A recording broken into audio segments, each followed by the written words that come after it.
à tous, ici Sam Valdez pour une vidéo un peu spéciale. Aujourd'hui on va parler de mon livre, Insieme et personne près, ensemble à jamais.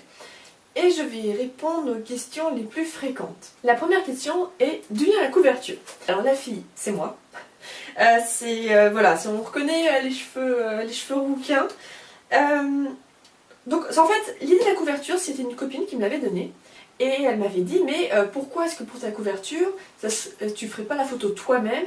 Parce qu'en fait, à l'époque, je m'étais essayée un peu à la photo. Cette robe, c'est ma mère qui l'avait à peu près à l'âge qu'a Louise et à peu près à l'époque 72 où se passe le roman. Le côté difficile, ça a été de trouver une falaise. Dans le Finistère, il y a un petit îlot qui est raccroché à la terre et qui est un peu en hauteur, ce qui me permettait d'avoir cette impression que je suis au-dessus de l'eau.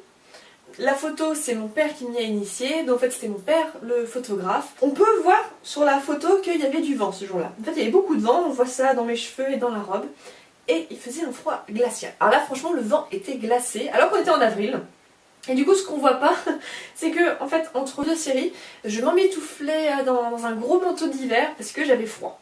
Après je l'ai envoyé à ma tante, qui est une pro de Photoshop. Elle en fait elle a retouché un petit peu l'image. Alors c'est assez léger, hein. Elle a retouché un petit peu ma peau. Il y avait aussi des faux plis dans la robe. Et après en fait elle a retouché les couleurs générales de l'image. Et c'est elle qui est venue adoucir un petit peu cette image. De nouveau pour avoir un peu l'impression que l'image date. La deuxième question qu'on pose tout le temps, on ne la pose jamais à moi. On la pose tout le temps à mon entourage. La question c'est est-ce que c'est autobiographique? Du tout.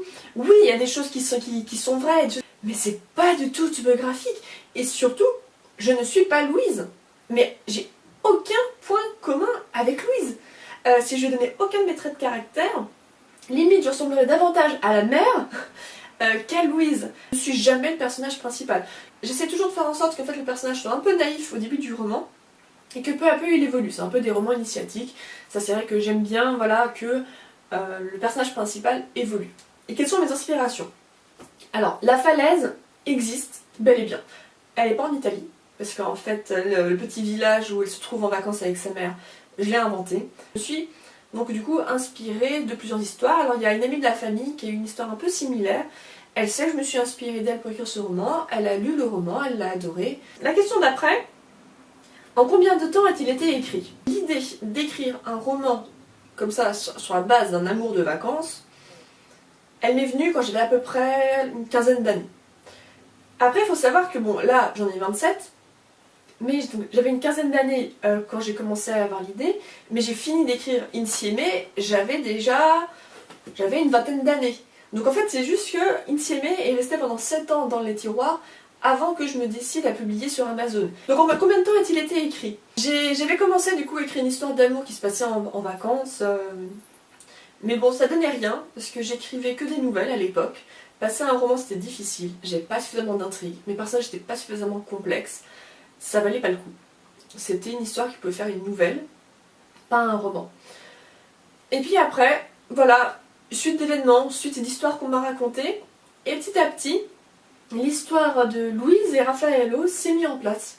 C'est naturellement, au début c'était une nouvelle, puis après je l'ai allongée, et puis petit à petit je me suis rendu compte que oui, je pourrais en faire un roman. Faut d'ailleurs savoir que le roman, une fois que j'ai commencé à l'écrire, a changé.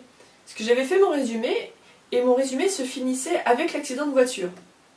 Voilà, l'accident de voiture, je crois que c'est à peu près maintenant à la moitié du bouquin, et finalement j'avais rallongé, je m'étais rendu compte que j'avais encore des choses à dire, que je pouvais encore continuer l'histoire. C'est comme ça qu'elle a continué d'évoluer et que du coup ça s'est vraiment transformé en Insieme personne près. D'ailleurs, choix de titre italien, c'est aussi une question que je n'ai pas notée. Pourquoi en italien? Parce que ça se passe en Italie. Insieme personne près, c'est leur mantra, comme OK entre Hazel et Augustus dans Nos étoiles contraires. Donc au final, si vraiment je réponds à la question, en combien de temps a-t-il été écrit?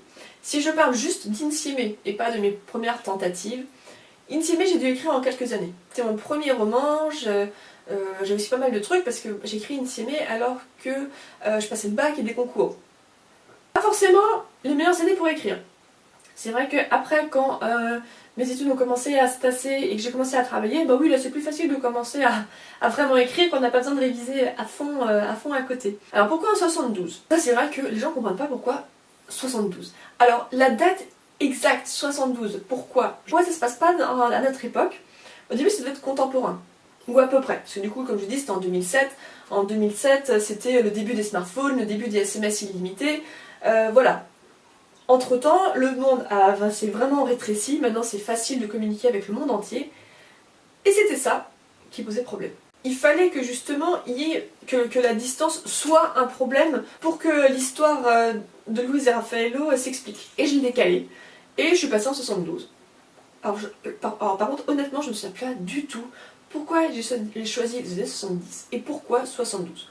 En tout cas, une fois que je me suis fixée là-dessus, j'ai imprimé le calendrier de 1972. Ce calendrier était noté tout ce qui se passait.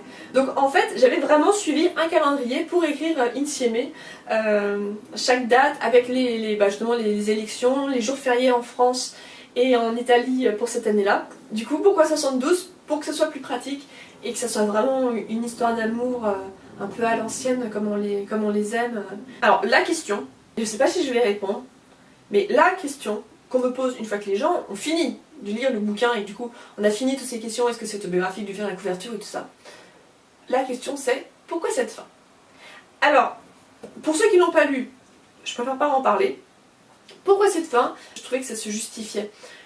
D'ailleurs, je le justifie dans les dernières pages. J'ai un paragraphe où j'explique, enfin c'est même les dernières lignes, dans les dernières lignes, j'explique tout simplement pourquoi, et c'est logique. Pourquoi cette fin? Simplement parce que ça pouvait pas être autrement. Alors y aura-t-il une suite? Non. Au tout début, quand j'avais fini d'écrire Insieme per Sempre, je voulais faire une suite. J'ai même le résumé de la suite quelque part dans mes archives. Alors pourquoi je l'ai pas écrite? Parce que j'aime pas trop les suites. Moi je trouve toujours que quand on fait une suite à quelque chose qu'on a aimé, globalement on est déçu. Parce qu'on forcément on retrouve pas la même chose, vu que c'est une suite c'est différent. Alors du coup il y a une suite officieuse quand même. C'est dans le roman que je suis en train de retravailler, je me suis amusée à le placer pile 40 ans après Insieme per Sempre. Au début c'était pas prévu et tous mes romans après ne se suivent pas. Hein. Après c'est une question. Hein. Mes romans sont indépendants. Je me suis amusée donc du coup à faire un clin d'œil. Celui que ça se passe 40 ans plus tard, c'est une sorte d'épilogue à Insieme per Sempre. Du coup c'est aussi pour ça que j'ai décidé de le retravailler entièrement. Parce que je compte aussi développer voilà, la partie qui se passe 40 ans après Insieme per Sempre, parce qu'on retrouve certains personnages. Et du coup voilà, je veux vraiment faire quelque chose de bien pour que ceux qui éventuellement ont envie de savoir ce qui s'est passé 40 ans plus tard puissent le savoir. À quand le prochain roman? Alors, je sais pas, c'est vrai que j'ai publié sur Amazon puisque voilà, j'ai envie de tester la publication sur Amazon. Mais voilà, là maintenant j'ai envie plutôt de me concentrer sur l'écriture, la réécriture, me concentrer aussi du coup au blog et à sa chaîne YouTube. Donc voilà, moi j'écris principalement pour moi. Après si les gens lisent et aiment, tant mieux. C'est vrai que j'écris pas pour les autres, j'écris pas pour l'argent, c'est pour ça que mes livres sont... Enfin c'est ça que j'ai mis Insieme per Sempre sur Amazon. J'ai mis vraiment à très bas prix. Je l'ai vraiment mis au plus bas, je pouvais pas faire plus bas. Donc je gagne 2 centimes par livre acheté. Et voilà, c'était quelque chose que je voulais vraiment préciser, je gagne que 2 centimes. C'est pas avec ça que je vais faire fortune, heureusement que j'ai un métier à côté. Pour le moment, au niveau des publications, je reste avec Insieme per Sempre, même si d'autres romans sont finis ou en cours de réécriture. J'en ai encore plein dans la tête, mais voilà, tout ça, ça arrivera une prochaine fois. Donc voilà, là j'ai fait le tour des questions les plus fréquemment posées à propos d'Insieme per Sempre. J'espère que j'ai répondu aussi aux questions que vous avez pu vous poser. Pour ceux qui n'ont pas lu, sachez que sur Amazon, il y a une très grosse partie du roman qui est libre et gratuitement en lecture. Donc voilà, si vous pouvez commencer à le lire. Par contre, il n'y a pas la fin. Donc n'hésitez pas éventuellement à lire juste les premières pages pour voir de quoi ça parle. Ça me ferait vraiment plaisir. Et d'ici là, je vous souhaite de bonnes lectures et je vous dis à bientôt.